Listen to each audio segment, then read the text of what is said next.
Hello, everybody. I felt the need to come on today and do maybe a quick live. This has to do with a couple different topics. I'm going to address now. When I was talking to Jennifer last night, um, we had a really, really long, very um, you know, interesting conversation, I'll put it. We were discussing how, I was talking to her basically about Mtn Guard1an. I'm not sure if you all are familiar with Operation Mtn Guard1an, but the case of this is that it was a beta test for their abilities to make examples. As I've always told people, hey, baby, as I've always told people, now they don't have unlimited personnel, they don't have unlimited logistics. Yeah, y'all haven't seen Porky in a while. I'm just showing you him. He's been, trying to stay cool. It's been really scorching outside, but even inside the house, it gets kind of warm. But there he is. Say hi, Porky. Hey, all smiles. Great to see you too. I hope you're doing all right.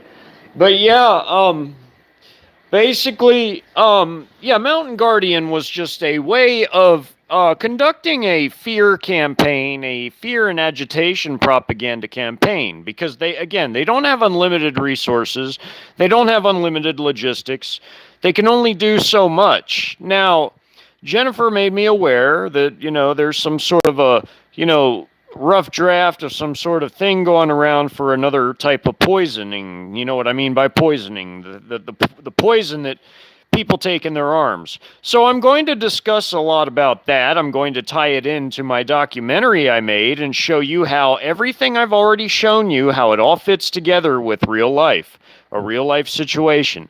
Now, I'm also going to cover one of the craziest things I've heard all day. I swear, it's the craziest thing I think I've heard all day. It was a story put out by somebody. I'm not going to name drop, but they tried to say that, there's, GMO troops in Ukraine and that Russia's losing because of it. That's a total crock of shit. And I can prove it's a bunch of bullshit and it's a misconstrued hype story, because I'm going to use historical references as a frame of reference as far as that relates to warfare and experimental projects, and how that even if you have some sort of experimental anything, that it doesn't necessarily win you a war or a conflict. And Russia has been drastically outnumbered when they did their limited incursion to begin with. And they're still winning, and I can prove it, and I have proven it, and they're still winning to this day. And Ukraine is about to collapse at any time, And when Russia does claim their final victory, their total victory, the Western press is going to be greatly humiliated. They're going to be greatly humiliated. And so are all the people, pundits and talking heads that try to parrot the narratives and toe the line on that specific issue, as far as, the whole lying on Russia narrative about how they're doing in Ukraine as far as their progress, and how they smear them in the news. There's some sort of a hatred for Russia. Now look, I'm not taking anybody's sides. I don't care. I really don't care. All I care about is the facts. Like, say for instance, I'm going to give you an example. Say, for instance, Ukraine really was winning. If they really were winning, I would go on to explain you how that's the case. But they're not. It's Russia that's winning. And so, therefore, I'm going to go on to explain you the case. I ain't got no dog in that fight. I don't give a damn. All I care about is the facts of the matter. And I really don't even like giving attention to the Ukraine issue to begin with. I don't like giving attention to it. But I have to. Because again, like I've said in the past, I have to compete with all these crazy narratives out there, and I have to come on here to dispel them, and to put things in the proper perspective, because people will believe anything these days. I should have titled this a fishtail. Y'all know what a fishtail is, don't you? It's when you tell stories about how big of a fish you caught. Well, this whole thing about these Ukrainian GMO troops, that's a fishtail, if I've ever heard one. And I'm going to go into detail explaining all that. But I think right now I'm going to start with the first thing, which basically is the Mtn Guard1an and how that relates to my internal conflict thing I've done, that my documentary that I made on the internal conflict. It's a 5-video documentary series. You can find it in my playlists. It's called The Second American Civil Conflict, Syrian style, in parentheses, or not parentheses, in what do they call that? It parentheses. We'll just say it. The other word eludes me right now, but maybe it'll come to me. So, anyways, let's discuss this whole issue with Mtn Guard1an. Now, the deal with that is this. Okay, you have to understand the regime is not all powerful. They only have a limited amount of personnel. They only have a limited amount of logistics. They have to allocate those things in very specific ways. And it costs logistics. It costs fuel. It costs time. It costs resources and money and energy and personnel to be able to conduct certain types of operations. Water, food, everything, ammo, all of it. Spare parts for vehicles, you can't just get up and just do. You can't just do things. You have to have the way to do it. So, okay, for instance, they're talking about doing this in the cap, in the national cap. They're talking about, being able to withhold your youngsters from you if you yourself have not taken the snake bite, the poison. So, what does that mean? Well, it goes back to my internal conflict documentary, where did I not say in the first part, if you listen to the story, the Origins, Part 1, it's called Origins, Part 1. Origins as in the origin story behind the conflict, how it came to be, what the causes were, who was involved, how the factions came to be, who was leading them, so on, so forth. The whole background of it. So the first one is just storytelling. Well, do you not recall in that first part where I talked about how the Western satanic banking elites that ran the regime faction, the regime essentially, which became a faction when all the other factions rose up. Do you not recall at the very beginning when the regime was having to make very careful decisions about how they did things because they only had limited personnel and resources, and they knew it, and their money had collapsed, so they had to be careful how they allocated things? Do you not remember that? That is a case of what I'm talking about here. Now, they said that they had to hope against hope that if they could just make a couple examples somewhere, anywhere, that everybody else would fall into line. But remember, they also want an internal conflict because they want people eliminating each other. You see, in their minds, they don't believe in cause and effect. Their whole view of cause and effect is very warped. What they want to happen is not exactly what's going to happen. See, what they want to happen is they want everybody to fight each other, slaughter each other, and then they want the survivors coming to them for help. Well, it's not going to work like that. It hasn't worked in any other nations that have undergone internal conflicts in modern in the whole modern era, and it's not going to work here because America is no different. Like there's no difference. Literally the same patterns are going to occur here as have happened in Syria or Yugoslavia or African civil wars, Afghanistan, Iraq, you name it. The same types of things would occur here. You would have a power vacuum. People would rise up to fill it, just like I've depicted. Now, understand, what they're trying to do. They have now the regime has full control, obviously, over their headquarters city. And you know what I mean by when I say headquarters city. I'm trying not to say too many, certain words, you guys, because I gotta be sort of, it's the algos. Well, here's the deal, though. The cap is their headquarters, okay, for their regime. Now, they have full control over that place. So anytime they're going to implement something and try to make an example to scare everybody else, they're going to do it in a couple different places where they have total control. And they're going to hope against hope that everybody else will fall into line. And that goes from state regimes all the way down to the lowest people. That goes from like the state governors, the state whatevers, all the way down, the courts, everything, all the way down to the lowest people, to John and Jane Q. Citizen or whatever. That's what they're trying to do in their minds. I'm trying to explain it to you. So when they conduct a little fear campaign, like when they did Operation Mtn Guard1an, they're counting on people in the alternative sphere to report that. They want that out.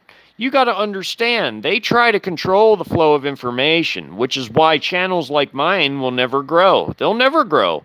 For a whole year, I've been hovering around the same exact numbers, and you all know it, those of you who have been with me. Why is that? Because they're trying to control the flow of information. They don't want the types of things I talk about getting out. Yet, all of these big gatekeeper channels continually grow. Well, why is that? Well, it's because they want them and their information getting out because they're saying the right things that they want people to say to misdirect people into looking in the wrong things. I'm not going to name no names. I don't have to. You all know exactly what kind of channels I'm talking about. Mis and disinfo channels that misdirect people and send them on wild goose chases, get them spun up and have them looking at things either in the wrong type of way or they're looking at the wrong things altogether. And then people perpetuate that and parrot a narrative because they believe what these gatekeeper channels are trying to tell them. Now, just average everyday people like me will never grow because they don't want this message out. Because I'm an amateur researcher and analyst. I do all my own work, everything. Everything I do is all my own stuff. God willing, it's my channel has survived this long. So, thank you, God. But, at the same token, I'm getting kind of tired of just the whole atmosphere. So I might even just do my last project. I may even call it quits, People have enough. They have a mountain of resources on my channel. If they want to use it, it's going to be there. If not, hey, then, it's on you. Your blood ain't on my hands. But I've sure tried to tell people everything I could. Now back to Mtn Guard1an. Now, you got to understand, with that whole entire, fiasco, what they tried to do is they took the school kids, the school youngsters, they took them from the school. They took him out to the Broncos Stadium. I believe that's Broncos Stadium in Colorado. And then they made the parents come and pick them up from the stadium. They put them on buses, drove them out there. So, they can't do that everywhere, but they did it there to make an example, a fear campaign. Now, understand, again, they have limited personnel, limited resources, and they have to allocate them carefully. What they're counting on is setting a few examples, just like I talked about in my internal conflict documentary. Again, back to that. They're trying to set a few examples in the real world, and which is why I put that type of thing in my documentary, so that they are going to hope against hope that scares everybody else into some sort of either a compliance or it irritates and agitates them into starting trouble so that the Depop campaign can begin where people begin to butcher each other and then come to them for help. Only it's not going to work like they want it to because a power vacuum is going to be created and all these different factions will arise, just like I also depicted. So, again, their plans, their reset plans are going to fail. They're going to fail. They're going to be a miserable failure because they can't, once they start this, once they initiate this, they cannot control what happens next. They will not be in control. When all the overreach, all the false flaggeroonies, all the collapsing, economy, currency, jobs, food, fuel, everything, you name it, when everything collapses and people begin to riot, which then will turn into the factions emerging, which will then turn into a full-blown internal conflict, where armories are raided, depots are raided that have WMDs, just like I depicted, and you're going to have all these little factions duking it out. They're going to lose control, and they're going to lose control fast. So Jennifer told me last night when we were talking about this that a light bulb went off in her head when I finally equated the whole concept of what this really was with Mtn Guard1an and what they're talking about doing in the CAP, in their headquarters city. They're trying to make a couple examples, just like I spoke about in my storytelling, where they hoped that if they made a few examples, crushed a few riots, and did it in such a violent way that it would scare everybody else into compliance. Well, it didn't work out the way they wanted it to. Neither will if they try this type of garbage in real life. That won't work out too well either. Because again, once they initiate something, it'll be far beyond their control. Yesterday, sure, granted it was a crazy day. They had what looked like a botched attempt on trying to do something to Hoover Dam yesterday. To me, personally, it looked like a botched attempt. Like they tried to demolish it, but only a couple charges may have gone off. Because remember, again, dams have safety procedures. They're not going to be running equipment if there's no, water coming in, not enough water coming into the turbines. They're not going to run that equipment. Now, it looked like charges went off. Just my observation. To me, it looked like charges went off, and it looked like a botched attempt. And when me and Jennifer were talking, we both agreed that they're going to let the situation die down. They're going to let it die down a little bit, and then they might try it again in the future. And then if people try to talk about, those couple people that don't have the memory of a goldfish, when they remember that happened, that there was some sort of what looked like a botched attempt, that's going to raise all types of hell. So they're going to try and make more spin stories to try to spin it and create a new narrative around it. And you all are going to be ahead of it because you all know exactly what I'm talking about.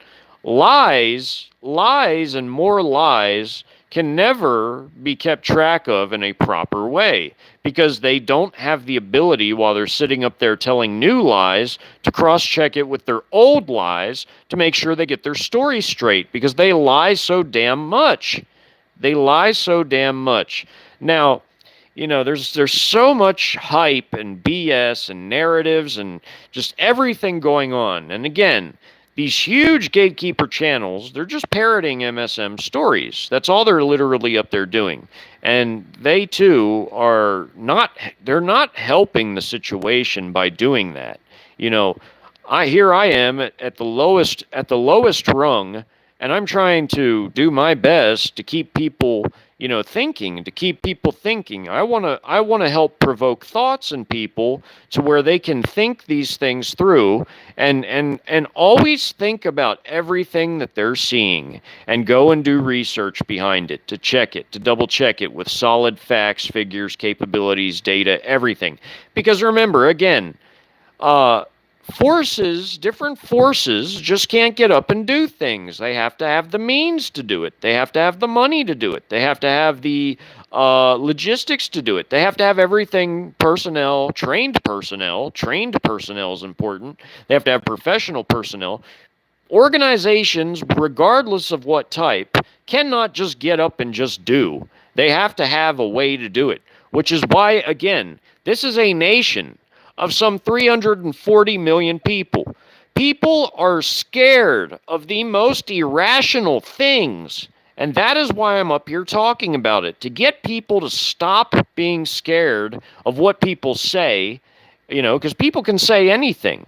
The regime can say, oh, well, we're going to do this, this, and this.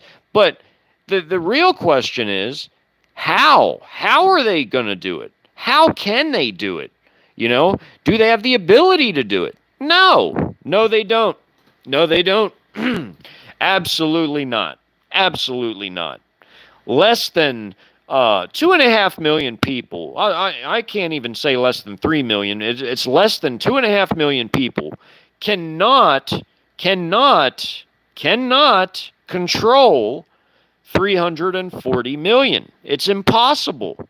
It's impossible. They need at least 4 times that amount. At least. And they don't have that. They do not have that. They need a bare minimum of 10 million personnel to control a nation this vast. And guess what? That 2.5 million they have, which includes their 300,000 or so paramilitary forces, their alpha to the bet gangsters, guess what? That's not enough. That's not enough. We couldn't occupy all of Iraq and Afghanistan at the same time. We needed lots and lots of help to do that. So guess what?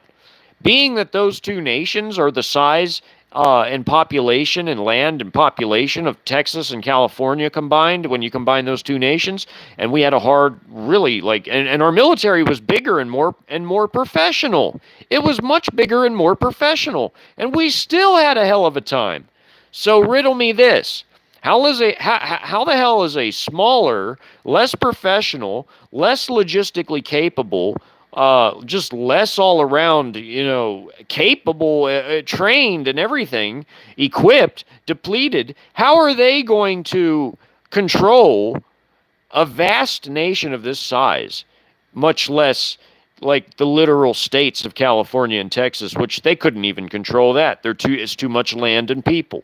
And that's been proven with the size and population of Iraq and Afghanistan. It's the same thing if you combine those two states, like combining those two countries. So if we had such a crazy time trying to lock down those two countries, and we barely could do it, barely, and we still had a hard time, how the hell are they going to control a nation this vast? California and Texas are only 2 states. You still got 48 other states. So it's impossible. It can't happen.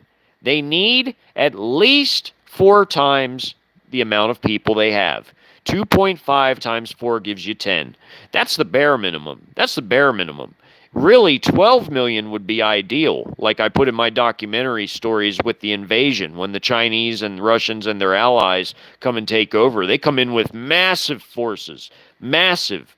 So 12.5 million troops in my documentaries of the invasion was enough to effectively lock down pretty much most of this country. Now 2.5 million ain't shit. That's not shit. How are they going to do anything? They can't. It's impossible. So I don't understand what people are afraid of. People have to really, really understand these things. A lot of it is all fear stuff. It's fear stuff. It's just a bunch of junk, you guys. It ain't nothing to be scared of. Why are people so scared of things? So that ties into my documentary series. Okay, that ties into my docu-series. Exactly the way I wrote it in my docu-series is exactly how it is. It's exactly how it's happening in real life. It literally equates to all the things that are going on in real life. I think I was pretty on point. I was pretty on point with that entire documentary, because there's so much reality in that documentary that people are overlooking, that they really ought to go back, set aside a whole day and watch the entire thing from beginning to end. From beginning to end. Now when you see things in the world, like them trying to axe all these unsnake-bitten troops, now you see the foundations for something like the Free American Army or the other factions. Like I also put in my documentary, I put so much in that documentary that equates to things that are happening in our real world right before our eyes. It's shocking. It's shocking. It even like startles me. I'm like, wow, wow, I really, really did a good job on this. Because all of these things that are happening in real life have the potential to become the very things that I put in that documentary. There's no doubt about it. So now we go to the other topic I wanted to cover, and that topic basically was it's my cat Romero. He's hard to see. It's kind of dark in here. Yeah, he's just kind of chilling there. No, but that goes to the other topic about basically my issue I have now with the story I seen about Russia vis-a-vis Ukraine. Okay, so here's the thing about that. You got somebody saying that, Russia is quote unquote losing because of a couple genetically modified troops. No, I call bullshit, and I'm going to say why. Because I have proven time and time and time and time again, as have others, that Russia is not, in fact, losing. They've done a limited incursion. They've sent in a very small force of some 70 or so odd battalions. It's only like 63 to 65,000 troops, plus proxies, because they have the DPR and LPR forces that they trained, equipped, and, outfitted. So, really and truly, it's close to about 100,000 when you add the proxies with the Russians' tiny force they sent in to give the proxies a boost, okay? So here's the deal with that. They're saying now that a couple genetic freaks, just a few freaks, are changing the course of the war. No, that's the greatest fishtail I think I've ever heard in my entire freaking life, man. Now let's go back and let's talk about how things really are on the ground there. You see, you got to understand. You got to understand that you have basically. Hey, P4 Plenty. Hey, Jeffrey. Hey, Lady M. Well, let me say hi to people really quick before I go into this. I like to do that. Let's see here. No, Jeffrey, I'll make you a mod too. You see any smart-ass people in here, Jeffrey, you boot them out. Same with you, P4 Plenty. Yeah, so basically, you see all these people that are talking about all these crazy things that just buy into so much hype. It's so ludicrous. It's like people believe in the craziest stories I think I've ever heard in my life. You got basically people saying that a couple genetically modified freaks that are tied to these labs, these certain labs, are causing Russia to lose. Really? Really? Okay. So Russia, who has utterly smashed the Ukrainian military, who outnumbered them locally 10-1, the Ukrainian military within the Ukrainian borders, who outnumbered the tiny Russian forces 10-1, who was just utterly eviscerated by a much smaller force. Russia's somehow losing after all they've done. Russia has an immensely larger military than Ukraine overall, but they sent in such a small force. Because again, they have to maintain strategic flexibility. Russia is the biggest nation on earth in land mass. China's the biggest in population, but Russia's the biggest in land mass. Russia has lots of ground they have to cover, plus their overseas bases. And then, of course, they got Syria, they got their TARDIS base. I guess you could call that overseas, even though Syria isn't all that far from Russia. If you really look at a map, it's true. It's true. They're not all that far, but okay, Russia's got to watch their overseas areas. They've got obligations that they've already taken care of for the most part in Syria. They kept Bashar al-Assad in power, who almost lost a civil war to the factions. So, Russia's got all this ground to cover. They've got to watch NATO, even though NATO's woke and pathetic and garbage and depleted, sending all their weapons to Ukraine to get destroyed or sold on the black market. They still watch NATO, because they're about to overrun NATO with China, who has a bunch of troops now and forces in building up inside of Serbia, okay? So they're getting ready to take down the West, NATO and America. And I've talked in so much depth about all this before. You all already know. If you don't know, go watch my past work and then you'll know. So here's the deal. So a couple genetically modified freaks, these freak soldiers, super soldiers, are turning the tide. Yeah, right. Okay, let's use some historical context, shall we? Back in World War II, okay, the Germans had wonder weapons. You know, Germany was actually, for a short time, they were a superpower. World War I and World War II, it basically took the whole world, much of the rest of the world combined, to stop them.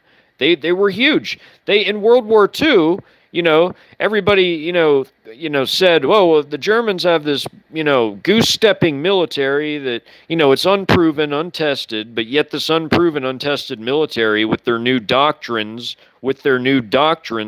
overran much of Europe. So, and they almost knocked the Soviet Union out of the war. They were pretty close to it a couple times. But here's the thing. They had wonder weapons, but their wonder weapons didn't do shit for them. It didn't turn the tide of anything.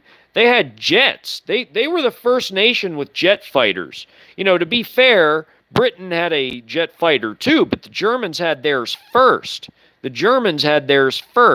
So, the Messerschmitt, 262 was one of the most, well-known German jet fighters. They also had the Comet and several others. Well, the Comet was more of like a rocket fighter. It got like a one-time use where it was like shot up a ramp and it was used, one time before it went back to ground, But it was like a glider / rocket plane, but the Me-262 was actually one of the first actual jet fighters that was a fighter jet. It wasn't a rocket fighter.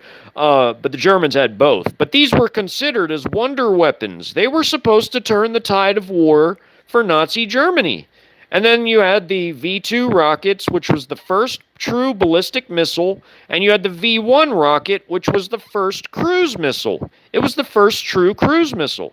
And of course, the Japanese had their Oka, which the Oka, or cherry blossom, was a kamikaze suicide, rocket. But it was like, the Germans just had a cruise missile. It was a cruise missile. But they basically thought that these wonder weapons were going to turn the tide for them. And if you really think about it, if they'd have had them early on, yeah, sure, maybe. But by the time in the war they were introduced, even in the great numbers they were introduced in, it was far too late. Why? Because Germany was running out of fuel. They were running out of fuel and logistics. If you talk to old American soldiers that had been through Germany in 1945 when the Germans were losing, they said along the Autobahn there were rows after rows after rows of completed jet fighters that were in good shape. They were going to use the highway, the Autobahn. They were going to use it as a runway. But guess what? They couldn't because they didn't have fuel. You can have all the jets in the world. You don't have the fuel for it. They ain't doing shit. Same with the maintenance mechanics, spare parts, and everything else you need for it. But this is World War II we're talking about. So now let's go to modern times. Okay, so Ukraine, they have allegedly some freaks that were like, GMO'd up in a lab, with some CRISPR or whatever they did to them, modifying some common, viruses and using them to, modify them, make them bigger, better, faster, stronger, whatever the bullshit is. Well, here's the thing, artillery shells. I don't care how modified your GMO troop is or whatever. Artillery shells, rockets, tank shells, and bullets are still going to cut them down. I don't give a damn. You get hit in the chest with a 12.7 by 108 millimeter bullet from a DDSH Russian heavy machine gun. Your chest is getting blasted in half. Like you're gonna get a humongous hole in you that almost rips you in half because of how powerful, how high velocity that bullet is. It doesn't matter. You can have all the GMO whatever in the world. Guess what? They're not invincible. They can still be killed. A grenade, for instance. That right there alone, that's going to take them out. I mean, a grenade, a humongous round. I mean, 7.62 by 54 millimeter. That the Russians use in their general purpose machine guns. Yeah, sure. They can be all GMO'd up or whatever, but they can still be killed. They're not turning no tide. And also, you got to remember, Ukraine is down to geriatric brigades. Most of their youngsters, most of their young dudes, their 20-somethings and early 30-somethings year olds, they're gone. They've been captured. They fled Ukraine, or, what few are left are trapped. They're trapped in trenches. They're getting shelled relentlessly, rocketed relentlessly. They're a static infantry force with very, very scant artillery that the West has given them. Why? Why does the West give them weapons? Because all of Ukraine's weapons they started the war with are destroyed. Or they can't even be maintained. They've run out of parts.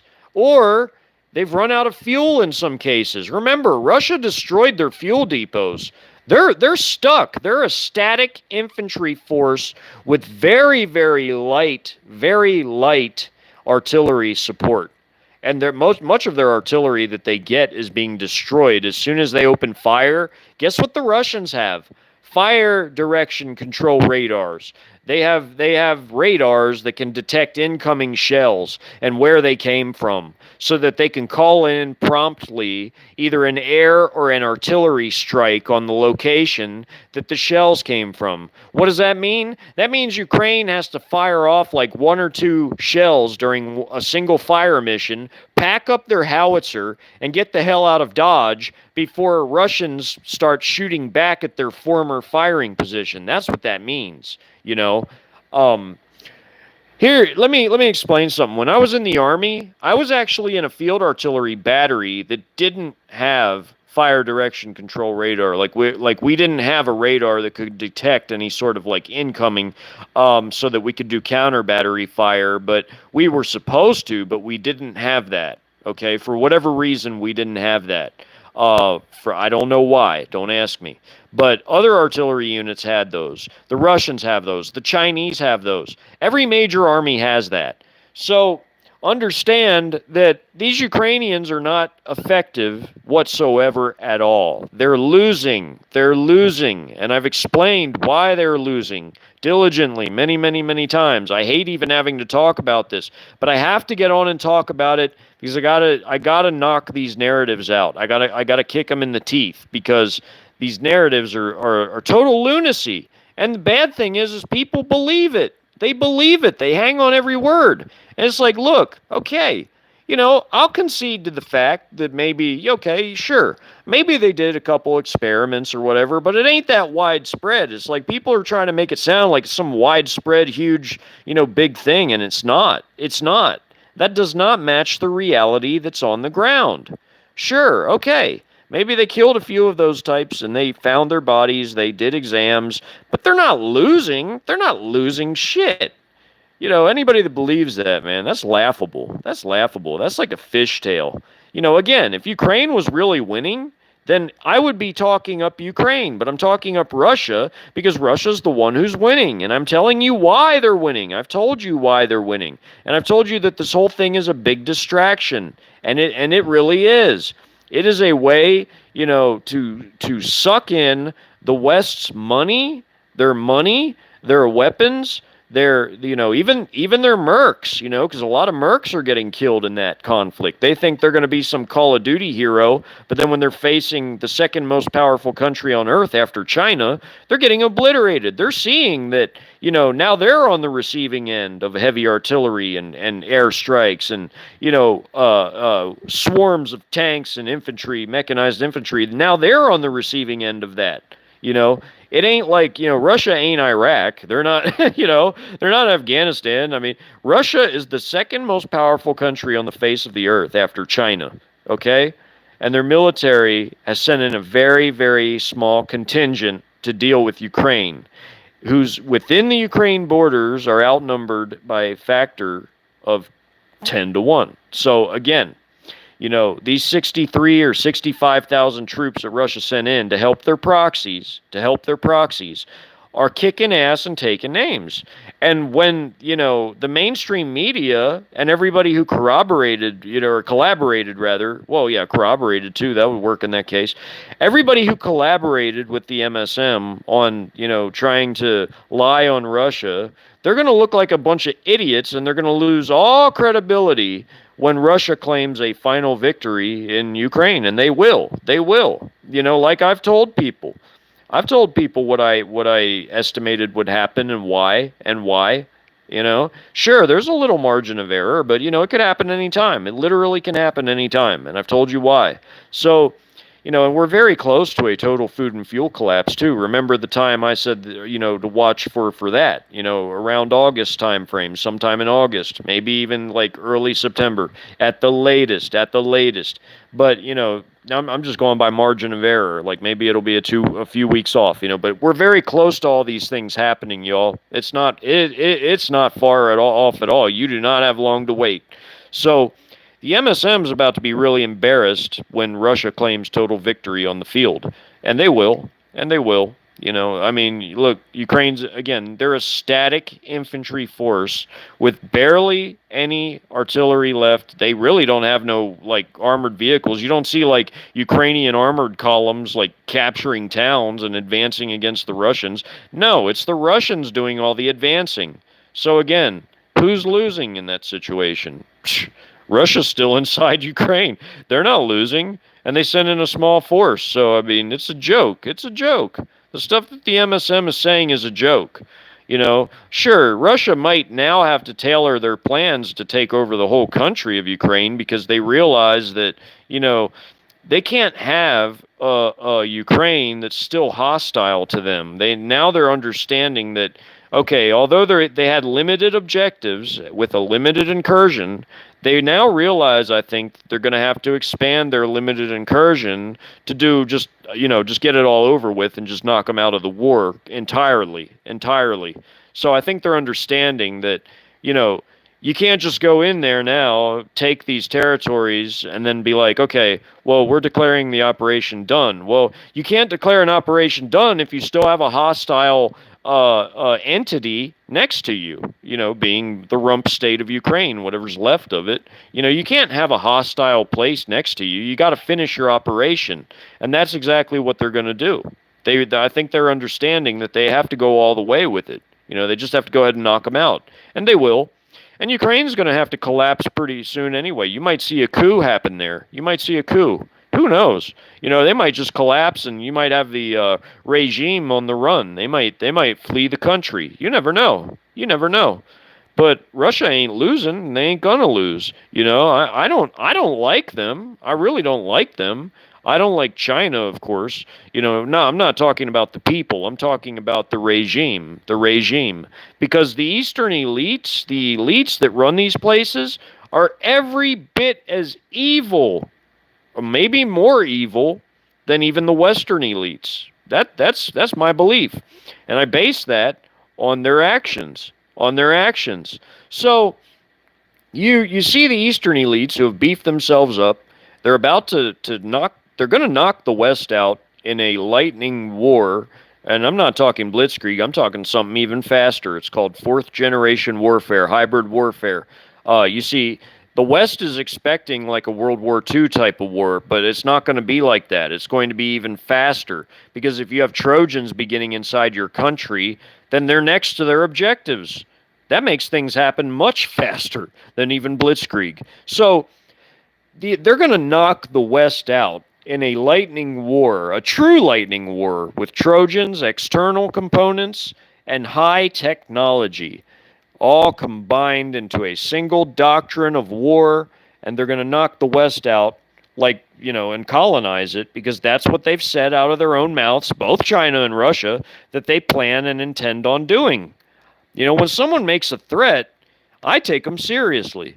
I don't ever disregard, a serious threat like that. That's serious. And their actions back up what they're saying. They're not just talking a bunch of shit. Their actions back it up. They back it up. So, again, there's a lot of crazy narratives out there, just kooky things that people believe. But again, I would highly, highly suggest that people go and watch my internal conflict documentary. Again, set an entire day aside and watch that. Trust me, that's way more important than current event stories. You can set aside a day and just watch my work. You can watch the internal conflict documentary and you can watch the invasion documentaries, both the 96-hour invasion playlist. I know it's hard to see when you go through my playlist because the first video has a blank screen, but the rest of it is the battle maps. But that's 36 videos long, okay? It says documentary 96-hour invasion. And then there's the Pacific Northwest documentary playlist, which is like an extension of the 96-hour one, but for the Northwest. I'm using that region due to the Rockies and the Cascades. I wanted to show how terrain and topography affect big military movements. So you got that. Then you got the community tab story review playlist, which I believe is 25 videos, and that has everything in it from outdoor tactics, indoor tactics, like battle drills, tactics. It's got sanitation. I devoted sanitation. I talked about threats in an urban environment versus a rural environment. I talk about and they're very important. You trust me. You want to watch those. Now, I start small. True enough, I start very basic because I wanted to do the community tab story review like building blocks. I start basic and I work my way up to really more like, advanced concepts that people really need to know. So the first several videos, though they're important, they're very basic, okay? And as I go on in that, I show more of the concepts that of like doctrines and strategies and tactics, and I relate them to the stories themselves, okay? I relate them to the stories I typed out in the community tab themselves. I take excerpts from the stories that were some of the most important. The whole stories are important, but I took some of the most important concepts and I highlighted them and put them into video. And then, I talk about how logistics affect military movements and partisan elements, both, the Americans and the CICOMs and their allies. So that's very important to watch if you want to get a full comprehensive understanding of how these types of things work. And maybe, perhaps, if you're able to, take that knowledge and use it to improve yourself, to become a more effective person. Most people aren't going to just, offhand know how to survive an invasion or an internal conflict. You need to have some basics. You need to have some basic understandings of how, these things work, because that is the biggest threat on our horizon.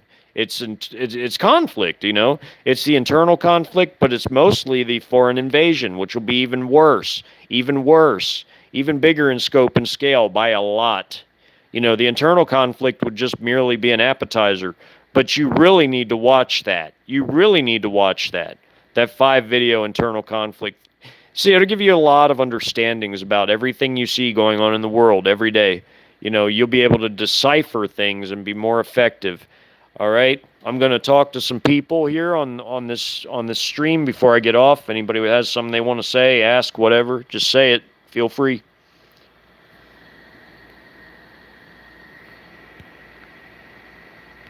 Let me see who's here. See who's here. Can't see the chat. Hold on. Yeah, smash those trolls. Hey, what's up, Lotus? You know what? I'll make you a mod too. You've always been good. Smash some trolls, bro. They come in here, knock them out. Any smart-asses, trolls, whoever you see, starting trouble. Now, I'm okay with a certain amount of free speech, but when they're doing it on purpose and they're causing these issues on purpose, you got to knock them out. Get them out of there. Yeah, hey, Bill and Swim Upstream and Lady M and Angie and Casey's here. Hey, Casey. Great to see you there. P4 Plenty. All right. Yeah. All smiles, everybody. Hey, it's good to see you all. Hey, Mona. How you doing, Mona? Robert. And Lotus, of course. Yeah. So what's up with everybody? What's going on? Anybody got anything they want to say real quick before I get off here? Anything? Say it now. Forever hold your peace. I'm about to get off.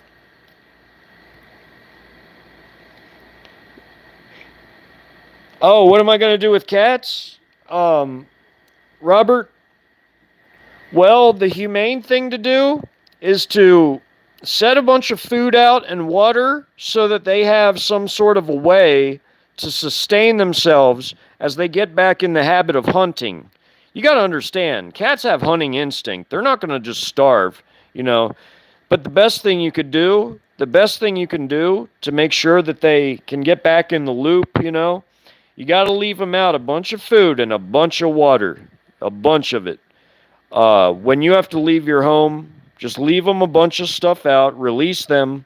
That's the humane thing to do in a total collapse, where there's a total collapse of everything, where you're like forced out of your home and you got a bunch of crazy things going on. The best, most humane thing to do is release your animals, but ensure that they have enough food and water to sustain them for days. Like, I'm talking like put a bunch of pans of water out and put a humongous trunk of food out for them, but make sure it's covered so that unintended, like, you don't want birds getting into it and other animals. You just want it for your cats, you know. So make sure it's covered to where they can access it, but no other animals really can, you know, see it or get into it effectively. So that's what you want to do. And they'll be, you know, that's the humane thing to do. You don't want to like, you know, put your animals down. You know, they know how to survive. That animals have survived for centuries, you know, thousands of years, even before they were domesticated by humans. You know, they had survived. They have a hunting instinct. So, yeah. Oh yeah, yeah. I'm glad I came in too, P4 Plenty. Yeah, Robert, that's good, man. Yeah, animals know how to hunt, and so do people if they know what they're doing. So, you know, it's good. You got a Doberman, huh, Angie? Yeah, they can be. They can be. Yeah, Angie, I try to give an unadulterated truth to the best of my ability, meaning I try to go out and acquire all the best facts, put all the puzzle pieces together for everybody, and make it easy for people that don't have the kind of time that I have to devote to it. That's why I'm censored. That's why my numbers have hovered around the same amount. You know, you guys, the only time I ever grew as a channel was when I was reporting these BS stories because I didn't know any better at the time. I stopped doing current events. Do you all remember a long time ago I said, hey, I'm stopping reporting current events because a bunch of this is a lot of BS. It's a lot of, because you know, I started like to look at all my research I was doing too, and I was like, you know what? None of this stuff has any merit. These stories that constantly come out, it has no merit. It's some of the stuff is insane. Most of it is. I'd say about 90% of the mainstream stories that make it into alt media is a bunch of BS and lies and misdirection and disinfo, psyops. You know, they're trying to agitate, inflame, manipulate, scare. You know, there's no Smith-Mundt. They can do all that stuff at will. So be very careful what you believe about these current event stories. That's why I tell people, go do something intelligent. You know, watch documentaries, like learn about things, pick up some skills, you know. Skills, you know. I'm trying to teach skills on my channel. That's why I've got a community tab story review. I've got stories you can read that teach you things. Hell, I taught about what to do if somebody's lung shot. You know, like read my first story. The guy that got lung shot. You know, you go down 3 ribs and you puncture a hole, and it's tension pneumothorax. You want to release the tension. You want to stick a pen in there without the ink, of course. You know, so it'll release the air, so that, you know, if you have a sucking chest wound, you know, you got a sucking chest wound, that the person doesn't like, you know, die from being, you know, drowning in their own fluids, or their air pockets. You know, you want to release that stuff, you know. So, you know, I teach people how to do these things, different things in my story. You know, I mean, that's stuff I learned in the Army, okay? I mean, I still remember it. So that's why I put that in my story, you know. it's still something that people can use that to their benefit. It says exactly how to do it. I mean, I'm not like a certified anything anymore. But when I was in there, you have to go through a combat lifesaver course in the Army. They have you do different courses, or they used to before the Army went woke and garbage and pathetic. But you used to have to do certain courses, like they had a combat lifesaver course. You could be certified as a combat lifesaver, which made you the equivalent of a paramedic. You literally can become the equivalent of a paramedic in the Army by simply taking the combat lifesaver course, and getting certified, getting your little card that says, hey, I'm combat lifesaver certified, and they teach you how to deal with combat injuries, okay? So me putting that in the story is just a memory. It's a memory from my time in the Army. So I figured that would help people. There's a lot of jewels, there's a lot of gems, a lot of knowledge in those stories. If people would just sit there and read them, they could learn a lot about different things. I tried to put all kinds of dynamics and aspects in those that people could learn things from. I'm all about learning. If you guys haven't figured that out yet, I'm a nerd. I'm a bona fide nerd. All I do is read and watch educational documentaries and do things like that. I don't waste my time. I try not to waste my time. So that's all I do.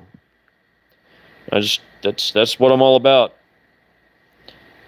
Yeah, defensive gardener. Yeah, P4 plenty. You got to be on the defense. We're all about defense. We're not, our faith isn't no mamby-pamby faith. You got to defend your garden, defend your family, defend your own life. It doesn't matter. Evil is evil, and you have to defend yourself from it. Chop the head off the snake when it comes for you. Never initiate nothing, but I'm saying if anything comes for you, shit, put it down. Become a dragon slayer. Put it down. Put it down in the dirt. Yeah.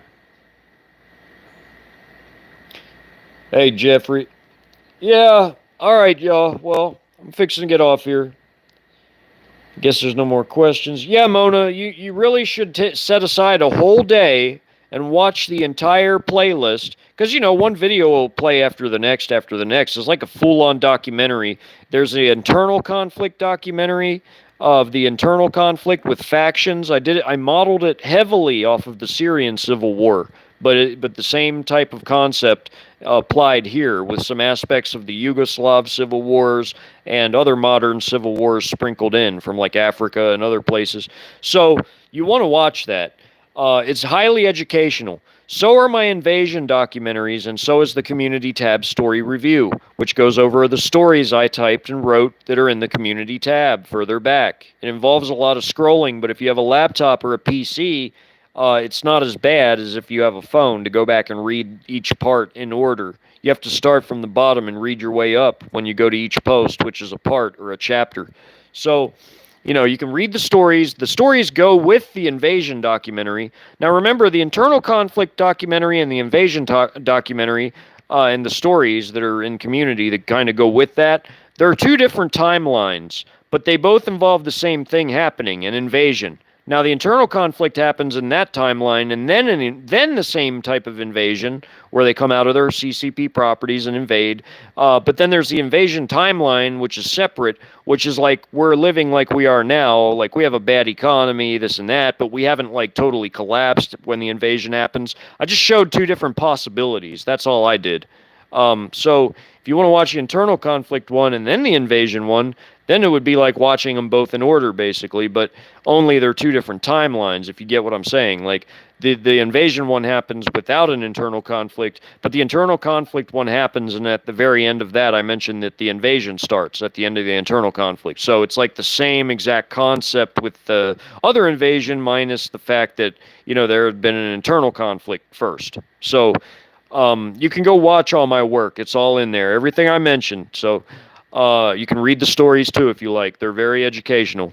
I think you can still reach them. I try to keep my Community tab from getting too clogged up to where people can't go back and read them. I want people to go back and read those. So, when I share other people's stuff, I leave it up for like a little while and then I rotate different things. So, just so that people can go back and read the stories. Otherwise, people can't go back far enough. So, all right, I love and appreciate everybody who came. You all be blessed. Anything else, or I'm about out. So let me see. Let me see. All right. Yes, sir. P4 plenty. Yes, sir. Become a dragon slayer. You slay those dragons that come for you. Don't initiate nothing, but if they come for you, slay them. I don't care what they are, who they represent. If they're there to do evil, then, you need to defend yourself, period. Period. Bottom line, point blank. So, that's just the reality of it. All right. All right, then. Yeah, later. Y'all be blessed. All right, Lotus. Yes, sir. Yes, sir. Oh, you took CLS too, P4 plenty? Right on. Right on. Well, y'all be blessed then.